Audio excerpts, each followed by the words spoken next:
Namo tassa bhagavato arahato sama sambuddhassa. Namo tassa bhagavato arahato sama sambuddhassa. Namo tassa bhagavato arahato sama sambuddhassa.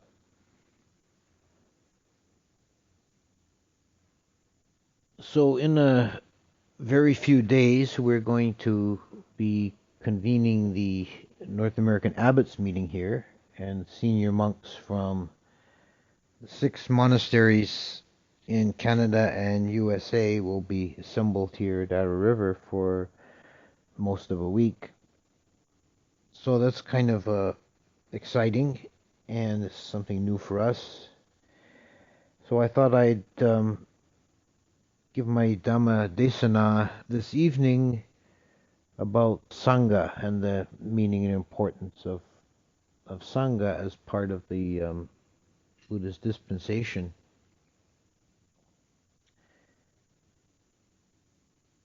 First of all, some small point on clarification of terms. The word Sangha, in its broadest connotation in Indian languages, just means community.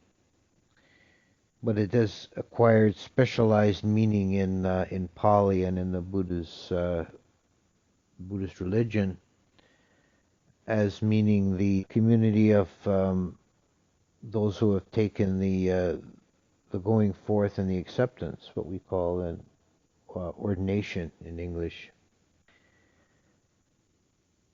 There's also another meaning of Sangha as the Araya Sangha, the noble ones, those who have attained to one of the stages of awakening, stream mentors and so on.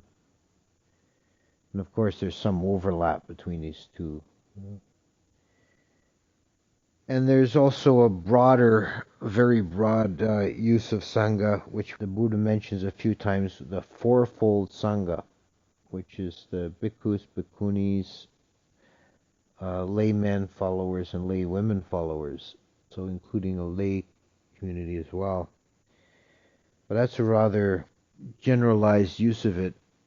Generally, it's used, most common use of Sangha is technically to mean the institution, the organization of the monks and nuns, bhikkhus and bhikkhunis. And there are actually two separate sanghas. They have separate foundations. For the bhikkhu sangha and the bhikkhuni sangha.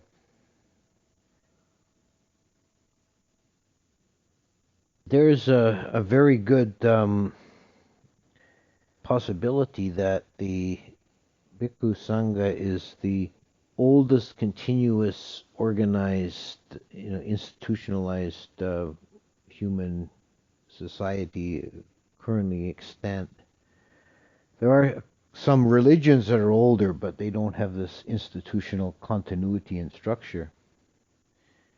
The Bhikkhu Sangha goes right back to the Buddhist time, and with the only possible uh, group that might be as old might be the Jain monks, but there are very few of them left. It's not really a viable going concern compared to the Bhikkhu Sangha, which is thriving and spread all over the place. It was founded by the Buddha based on Indian tradition from a long time before the Buddha, and probably actually indigenous to India, predating the Aryan incursion. It was the idea of the wandering holy man, the samana. And you'll see that in the Buddhist texts often they'll refer to a generalized term for religious seekers or holy men as samanas and Brahmins. You know? And Brahmins were a hereditary priesthood, part of the social caste structure that the Aryans imported into India. Samanas were native to India and probably predating that a long way. The word is etymologically related to shaman. Um, Central Asian and Siberian shamanism probably has this same ancient primordial root with the Samanas in India.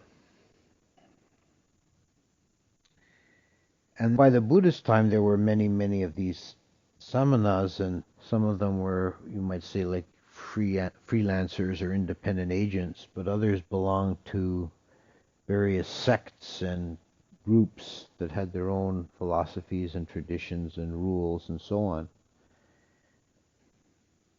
And the Buddha's Sangha was at that time one of these groups. The three big ones at the time would have been the Buddhists, the Jains, and the Ajivakas.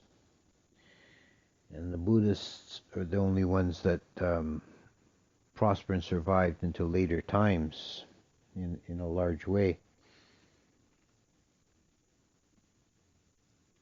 At first, the organization of Sangha was pretty informal.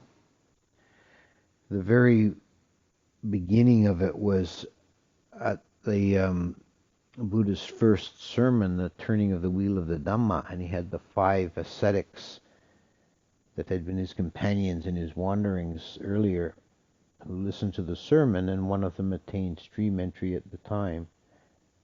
And they became the first bhikkhus, formal followers of the Buddha.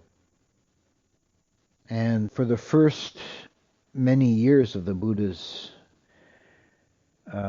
career, this Sangha remained fairly informal as to procedures and structures, and it's said that no rules were laid, there's no vinaya, no rules were laid down for the first 20 years, because the Sangha was still pretty small and they were all close to the Buddha.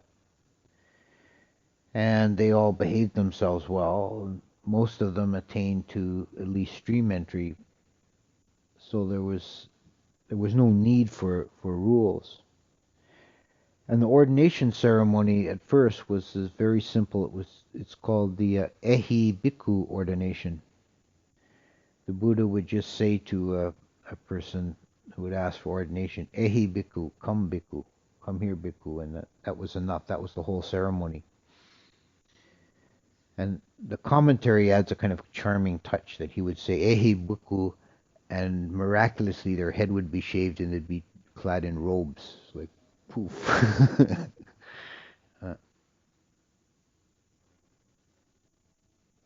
But as the Sangha grew and dispersed over northern India, there were communities of bhikkhus living many days' journey from the Buddha, and they became separated and dispersed. And this had a couple of results in terms of the institution. One was that the Buddha had to formalize a ordination procedure so that other monks than himself could perform ordination. And we use the word ordination in English. Like we borrow a lot of these terms from Christianity to translate into English, but it's actually the bhikkhu ordination is upasampada. It means the acceptance. And the ceremony is one is accepted into the community. The monks performing the ceremony will sit in a horseshoe shape, and the postulant asks to be admitted. And he is questioned, and there's a standard list of 10 questions to determine that he's qualified. So the person has to be at least 20 years of age, which actually means 19 because they count from conception. Has to be free of debt. Has to be not subject to military service. Has to be human and male, and has to be free of various diseases. There's a list of kind of contagious or troublesome diseases which it's one of these cases where there's the names of the diseases in Pali. It's doubtful what they actually mean in English, but we can probably assume things like leprosy. And one of the questions is, are you human? Manoso si amabante, I am human. The origin of that story is that of how that became added to the ceremony was that a Naga had taken human form and taken ordination, and the monks were sleeping in the sala, and there's several of them junior monks sleeping in the sala, and the Naga, when he fell asleep, reverted to his snake form, and he became this gigantic snake with coils all over the place, and he terrified the other monks, and they ran out of there helter skelter, and it was a big commotion. And the Buddha inquired into the case, and he said, "Okay, from now on, we only ordain human beings. We'll ask them at the ordination ceremony. Check it out. Are you human?"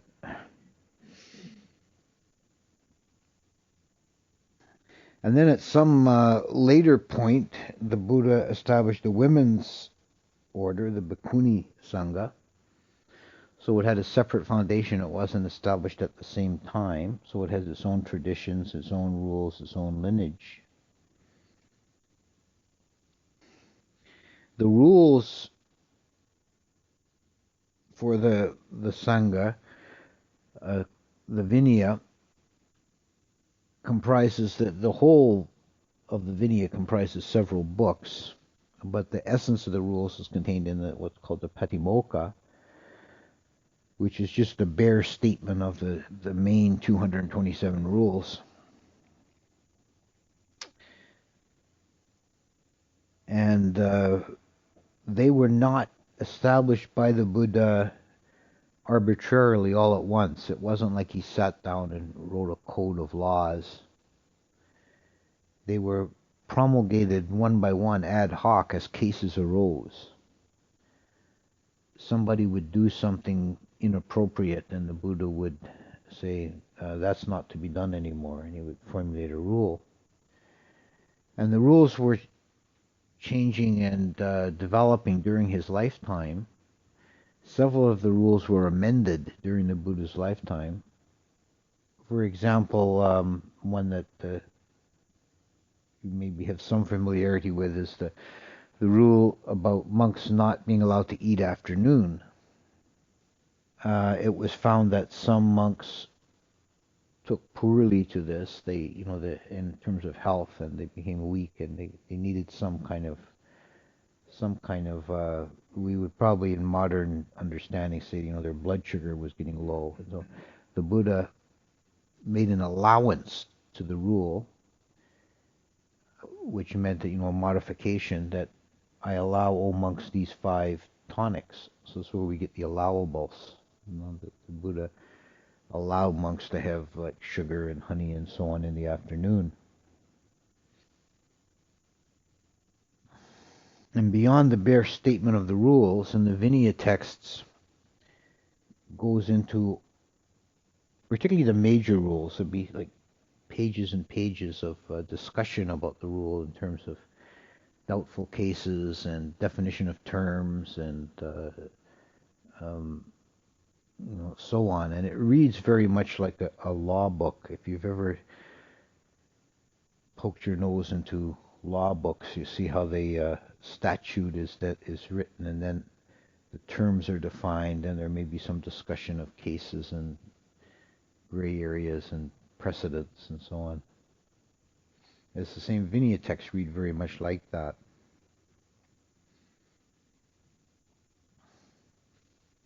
As well, the Vinaya includes various procedures, such as how ordination, the upasampada is to be carried out in detail, and ceremonies at the beginning and the end of the reigns and so on. And when these ceremonies are carried out, they're called Sanga Kama, acts of the Sangha. And it requires a minimum of 4 bhikkhus to constitute a local Sangha and to perform Sanga Kama.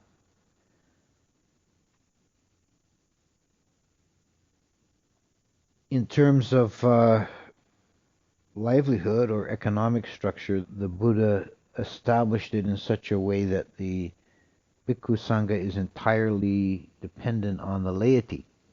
This was a deliberate structural institution within the rules, because I think the Buddha did not want the bhikkhus to become hermits, isolated from the broader community.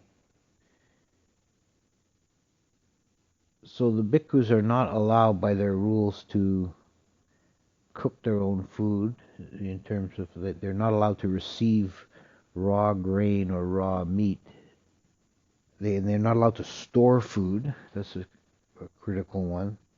In terms of food, whatever they receive has to be given directly to them in the allowable hours between dawn and noon, and then eaten before noon. And they're not allowed to keep any over till the next day. Because if these kind of rules were not established, it's certain, as happened in some Mahayana groups where the rules were relaxed, that the monks would break their ties, sever their ties with the lay community, and at least some of them would disappear off into a cave in the hills with a bag of rice, and not be engaged in the broader community. So there's a very real, immediate economic dependency of the bhikkhus on the laity. The word bhikkhu itself, we translate it generally as monk, which is another case where we take a Christian term that's kind of similar and use it loosely. But the English word monk is a root from mono, singular, because the Christian monks in their early days, later they established communities, but in the early days they were solitary hermits, anchorites. The Egyptian and Syrian anchorites living on top of pillars and things, just completely isolated from the world.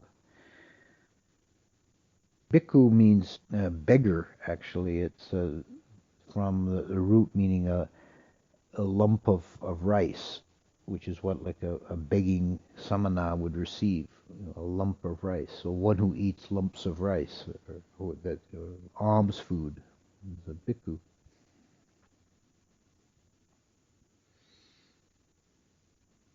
After the Buddha's parinibbana, after his passing on,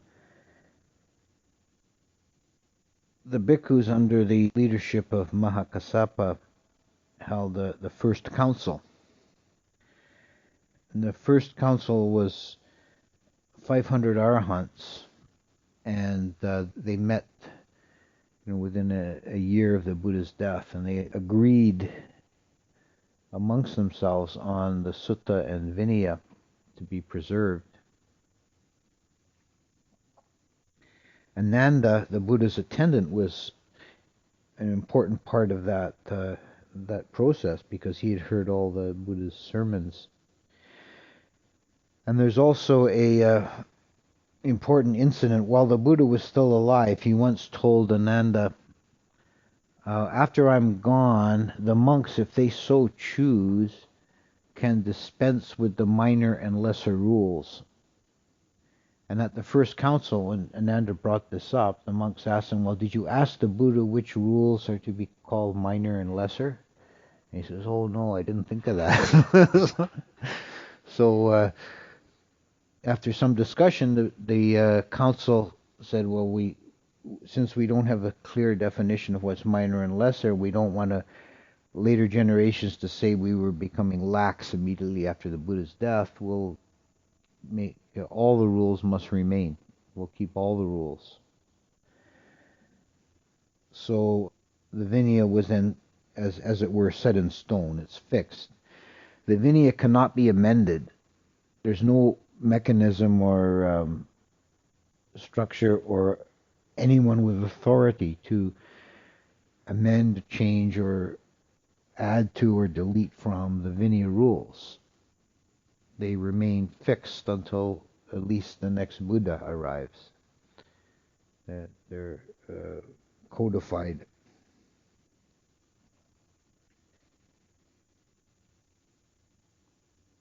An important aspect of the institution of the Sangha is existing as a living human institution. is the human contact and continuity, that any bhikkhu who's alive today is ordained by some preceptor previously, and he was ordained by someone previously, all the way back in a chain to the Buddha. So there's a direct human linkage, connection from the Buddha's time to the present. And it's not as remote as you might think. If you work out reasonable estimates for the number of years between ordinations, to go back from myself or Condanyo all the way back to the Buddha would be somewhere between 100 and 150 steps. So that's not that many.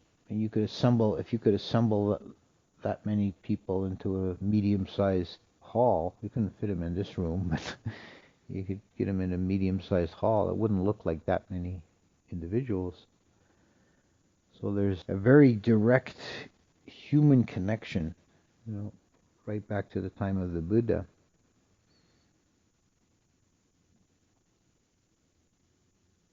And from northern India, the region that's called in the text the middle country, the Majjhima Padesa, which is the Ganges Valley, and the Sanga spread out in all directions. It's still preserved in some of the Vinaya rules that are different for whether you're in or out of the Majjhima Padesa. For example, an ordination requires 10 bhikkhus originally, but then that only applies in the Majjhima Padesa. Outside of the Majjhima Padesa, you only need 5. And probably remain for some generations. It was like the heartland, the basis, the core of the Buddhist dispensation, basically the Ganges Valley. But then Buddhism spread first throughout the rest of India. It spread into the northwest, into Bactria, which, Afghanistan, Persia. It spread into the island of Sri Lanka, a very important establishment. And it spread into the Swanabhumi, the Southeast Asia, the Golden Lands. And eventually further into China, Tibet, Japan, Korea, and now into the Western countries.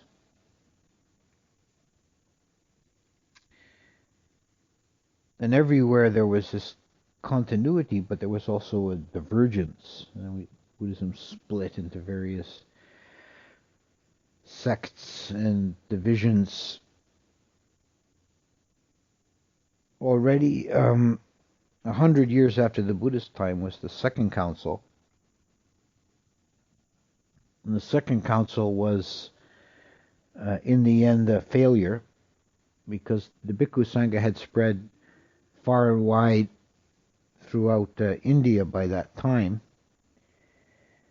And some isolated groups were practicing differently, and they interpreting the rules in a different way, and there were some diversions of doctrine as well. And there was an attempt by some of the senior monks to bring them all together, make them agree, to try and unify the Sangha again. But it basically failed because there was a split at that time. There was no agreement at the council. There was a split between two groups. The Mahasangika, the big group, the majority, and there was the Sthaviravada. Sthaviravada was the one that eventually became the Theravadins. They were the conservatives at the council. They didn't want to change any of the original rules. The other group, which was the majority, they introduced what seems like very minor kind of relaxations of many of the rules. Like, for example, the 2-finger allowance, they called it.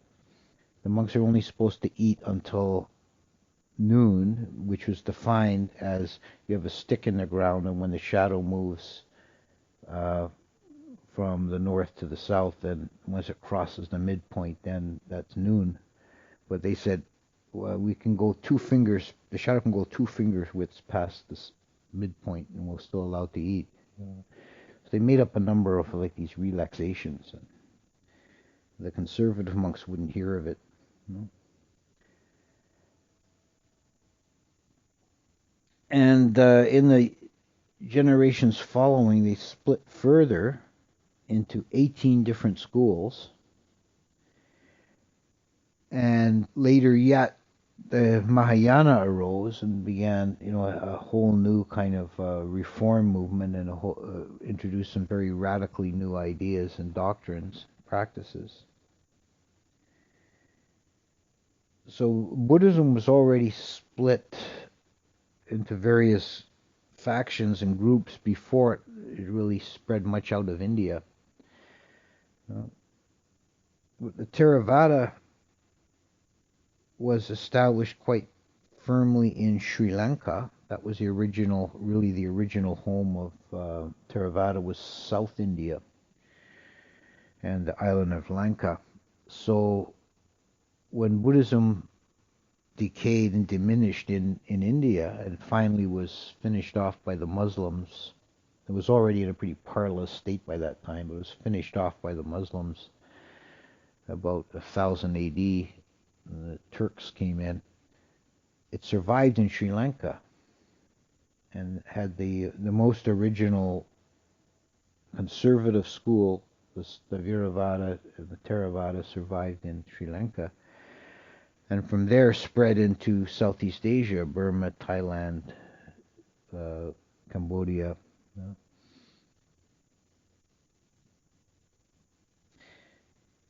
And the particular lineage that we belong to, established in Thailand, and the Thai flavor of Theravada tends to be, at least in the forest tradition, and the good monasteries tends to be more upholding of the original Vinaya rules. And in Thailand, you have various ways of dividing the Sangha. There's a split in terms of ordination lineage between the Dhammayuts and Mahanakais, two different divisions of ordination. But cutting across that, there's a division between, they call forest monks and town monks, Wat Pa and Wat Ban. So there's different styles of being a bhikkhu. The forest monks tend to live more remote, and they are more devoted to spiritual practice, to meditation, to solitude. Whereas the Wat Ban, they'll live in the village or in the town, the city, and they become a focal point, particularly in the villages and rural areas. The monastery becomes a focal point for the whole community, and the monks spend a lot of their time doing ceremony or advising lay people. In previous times, before there were state schools, the monks would be the primary school as well. The children would come and learn at the monastery from the monks.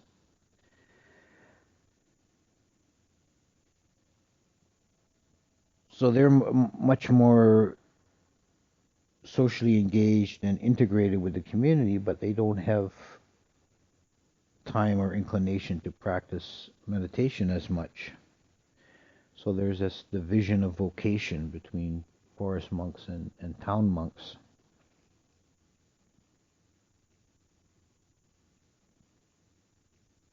Particular lineage that we belong to is Ajahn Chah tradition.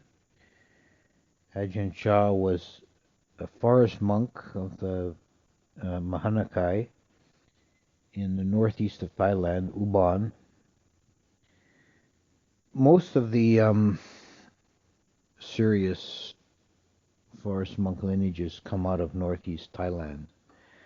It's the kind of that part of Thailand that has the most strongest connection to the forest tradition. And Ajahn Chah was a very popular monk. By the time of his death, His funeral was huge. It was like over 100,000 people there. And the king came, and which was a huge honor, and ceremonially lit the pyre. So he was a very important figure in Thailand, but he also developed a following amongst Farangs, Westerners, Americans, Australians, Canadians, English, German. And Wat Pah Nanachat was established by him as a training monastery for Westerners, so that they could get trained in a traditional way in Thailand, close to Ajahn Chah. And his home monastery is only a couple of hours walk away from Wat Pah Nanachat. But they wouldn't have to learn Thai before they could start receiving the Dhamma. So Wat Pah Nanachat was where I practiced in my first early years as a monk. And from that seed of Wat Pah Nanachat, monasteries were established overseas in many different countries: Australia, New Zealand, England, United States, Canada, Italy. And I know I'm missing all kinds of them. There's several now in Europe in different places, small monasteries of the Ajahn Chah lineage, all from this seed bed of Wat Pah Nanachat.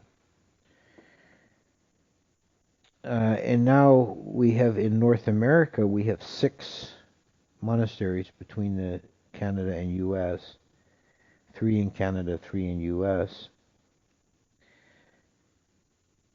For a long time, there's been a tradition that Buddhism is established in a new country when native sons are ordaining native sons. You can think that, in the early days, like when Buddhism went into China, for example, from India, at first it would be Indians would be the teachers, and Chinese would be ordained by Indians. And then it would be only after some time that enough of the original Chinese students attained enough seniority they could start doing ordinations themselves. So that stage has been reached in both Canada and the United States. There's ordinations of native sons by native sons. It's happening, so Buddhism is formally established as an institutional structure in North America.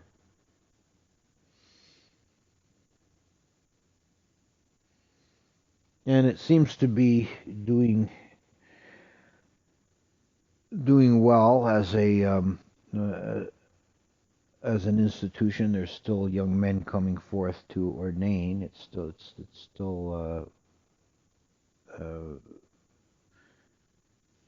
thriving. It's not huge by any means in North America, but it's well established and not in any danger of immediate extinction. It's healthy. So the Sangha continues as a living entity, and I just conclude with the idea that one of the important functions of the Sangha, I believe, as an institution, is as a vessel or a vehicle for carrying on through the time dimension, carrying the teachings forward. That as an institution, it's extremely conservative. We don't like to jump on top of every passing fad, like trousers, for example. Wait to see if it catches on first. But that has been the strength and allowed the teaching to remain pure and uncorrupted. Something that we're preserving from the past and carrying on, and hopefully, it's living now, and we'll hopefully be able to pass it on intact to the next generation. So that, I think, should conclude my remarks. Andamayam Dhamma Kataya Sadhu Karam Dada Mase. Sadhu, sadhu, sadhu.